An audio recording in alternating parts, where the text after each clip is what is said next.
Film शुरू होते ही हमें एक लड़की नजर आती है जिसका नाम मेलोरी है। वो तन्हा अपनी कार में कहीं जा रही थी। उसकी शादी एक हफ्ता बाद हुई थी और इसी वजह से वो तैयारियों के लिए शहर से बाहर जा रही थी। वो अपनी शादी से परजोश नहीं थी। इसे यकीन नहीं आया कि वो शादी करने वाली है। वो खामोश रही। वो अपनी गाड़ी मेन रोड से सर्विस रोड की तरफ मोड़ देती है। वो सोचती है कि ये एक शॉर्टकट है और ये भी दिलकश होना चाहिए। लेकिन जब वो आगे बढ़ती है तो उसकी कार का नुकसान होता है। मलोरी ने अपनी कार को शुरू करने की सख्त कोशिश की, लेकिन फिर भी ये शुरू नहीं होता है। कोई इशारे भी नहीं थे ताकि वो किसी से मदद के लिए कॉल कर सके। मेली परेशान हो गई क्योंकि ये जगह वीरान थी और उसके सिवा कोई नहीं था। अधर एक और शख्स वहां आया। वो क्रिस्टन नामी लड़का था जो मेलोरी से हमदर्दी जाहिर करता है। उसने अपनी गाड़ी की मरम्मत शुरू कर दी। वो अपनी गाड़ी की मरम्मत में कामयाब हो गया। मलोरी ये देखकर खुश हो जाता है। वो क्रिस्टन का शुक्रिया कहने के बाद रवाना हो गई। अभी तक सब कुछ ठीक था लेकिन मेलोरी यहाँ बकवास जाहिर करती है। वो सोचती है कि लड़के ने अपनी कार की मरम्मत करके उसकी मदद की, लेकिन मैंने इसे सवारी की पेशकश की बजाय वहां छोड़ दिया। वो इसे ये सोचकर कार पर बैठती है। ये मेलोरी की पूरी जिंदगी की सबसे बदबख्त गलती थी। इब्तिदा में ईसा यहाँ और वहाँ मेलोरी को मुतासिर करने के लिए बात करता है, लेकिन जब वो कुछ फासला तय करते हैं तो उसके बोलने का अंदाज बदल जाता है। उसका सलोका पहले जैसा नहीं था। उसने मेलोरी के साथ अजीब व गरीब बातें करना शुरू की। मेलोरी ने समझा कि वो सिस्ता है और वो क्या चाहता है। वो गाड़ी रोकती है और ईसाई से उससे बाहर नकुल जाने के लिए कहती है, लेकिन उसको आसानी से कार छोड़ना नहीं था। मलोरी को भी उस हकीकत का इल्म नहीं था कि वो बड़ी मुश्किल में पिंस गई है। मुसीही अपनी छड़ी निकालता है और वो छड़ी को उसकी तरफ इशारा करके कहीं मलेरी ले जाता है। मलोरी को अपनी जान बचाने के लहिम उसकी बात माननी पड़ी, लेकिन मेलोरी ने नवट्स किया कि ईसाई के पास अपनी सीट बेल्ट नहीं है। मलोरी के लिए अपनी जिंदगी बचाने का ये मौका था। मलोरी ने अपनी कार को एक मुन्हनी खिते से पहाड़ी के नीचे फेंक दिया।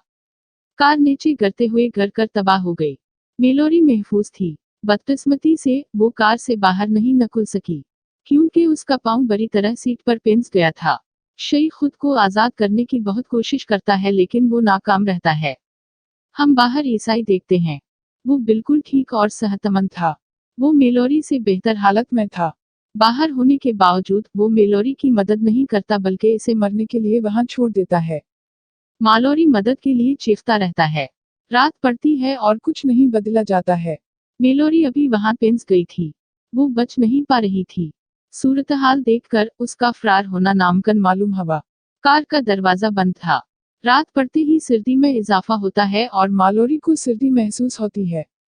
मेलोरी ने कुछ कपड़े कार में पहन रखे हैं और सर्दी से लड़ते हैं। वो हीटर ऑन करती है जब कार में अभी कुछ बैटरी बाकी थी। उसने सर्दी से खुद को बचाया लेकिन बहुत सारी परेशानियों का सामना करना पड़ा। चूंकि ये जंगल था और वहां बहुत सारे जंगली जानवर थे। वो मेलोरी की कार में घूम रहे थे। इसे देखकर मालोरी ने कार की हेडलाइट्स का रुख किया। तमाम जानवर उससे डर जाते हैं और भाग जाते हैं। किसी तरह ये रात गुजर जाती है, लेकिन मेलोरी अब बहुत बड़ी परेशानी में पिंस गई थी। उसके पास थोड़ा सा पानी था और उसके साथ ही एक को कुछ नहीं था। फिर रात आती है। अब अगली सुबह थी।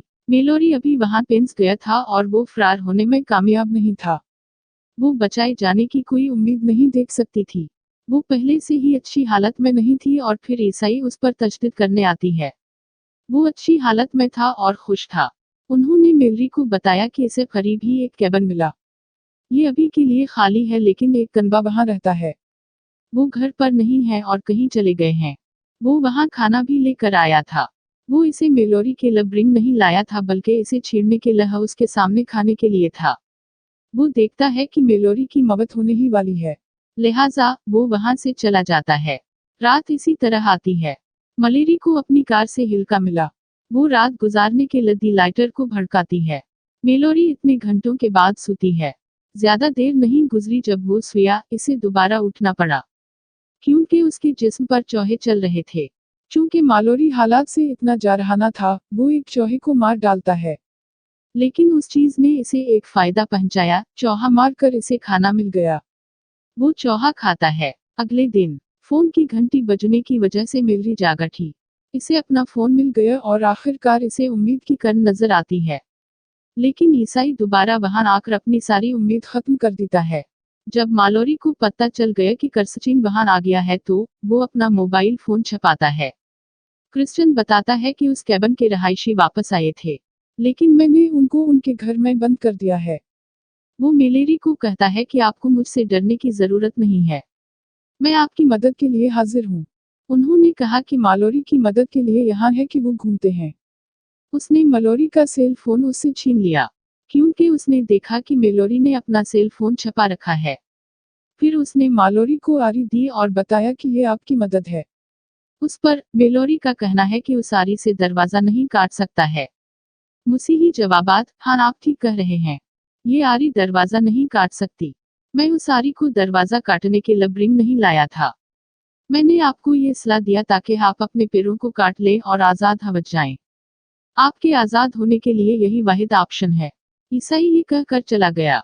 मेलोरी किसी भी कीमत पर मफ्त हासिल करना चाहता था, लेकिन वो इतनी जराउस्तमंद नहीं थी कि अपने हाथों से अपने पाँव काट सके। रात को मालोरी को प्यास लगती है और वो उसकी वजह से अपने आप को मर्दा हालत में महसूस कर रहा था। खुशकिस्मती से वहां बारिश शुरू होती है। वो अब प्यास से नहीं मरेगी क्योंकि इसे पीने के लिए बहुत पानी मिला है। फिर वो तेजी से रेडियो ऑन करती है। बताया जाता है कि तेज बारिश की वजह से सड़कें पानी से भर गईं। ड्राइवर अपनी कारों को मरकजी सड़क से छोटी सड़कों की तरफ मोड़ रहे हैं। उसका मतलब था गाड़ियां ऐसी आएंगी जहां मालोरी पिंस गई है। यहाँ मालोरी को एक बार फिर उम्मीद है कि कोई यहाँ उसकी मदद के लिए आएगा। एक कार उसके पास रखती है, लेकिन ये कोई और नहीं ईसाई की थी। मालोरी ने ये देखकर एक ख्याल खटखटाया। वो मर्दा चौहे का कुछ खून उसके पांव पर डालती है। वो काम करती है जैसे वो मर चुकी है। वो क्रिश्चियन को ये दिखाने के लिए कर रही थी कि उसका पांव काटने के दौरान उसकी मौत हो गई। ईसाई भी सोचती है कि उसका पांव काटने के दौरान उसकी मौत हो गई। वो अपनी गाड़ी के पास आकर फायदा उठा रहा है, उसने इसे छरा मारा। वो अपनी गाड़ी की चाबियां निकालती है। वो अपनी गाड़ी को लॉक करके चाबियां फेंक देती हैं। उसने ये काम इसलिए किया कि कोई उसकी गाड़ी को वहां से रखते देख कर आएगा। लेकिन ईसाई अचानक कार से बाहर आ गया। इसी दौरान एक पुलिस कार भी वहां आती है। मालोरी मदद के लिए चीख चीख कर चल एक बहुत बड़ा तूफान आया, लिहाजा इसे मेलोरी की आवाज नहीं सुनाई देती है। ईसाई पुलिस अफसर से मदद लेता है और चला जाता है। लाचार मेलोरी चीखता रहता है। वो सोचती है कि वो यहाँ गुजरेगी। इसे खुद को बचाने के लिए कुछ हिम्मत करनी पड़ेगी। गहरी सोच के बाद उसने अपने पांव काटने का फैसला किया है। मेलोरी की किस्मत अच्छी थी। उसकी कार सैलाब के पानी की वजह से चलने लगी। उसकी कार का दरवाजा खुला और वो अपने पैरों को काटे बगैर आजाद हो गया। तब वो फरार होने के रास्ते की तलाश में थी।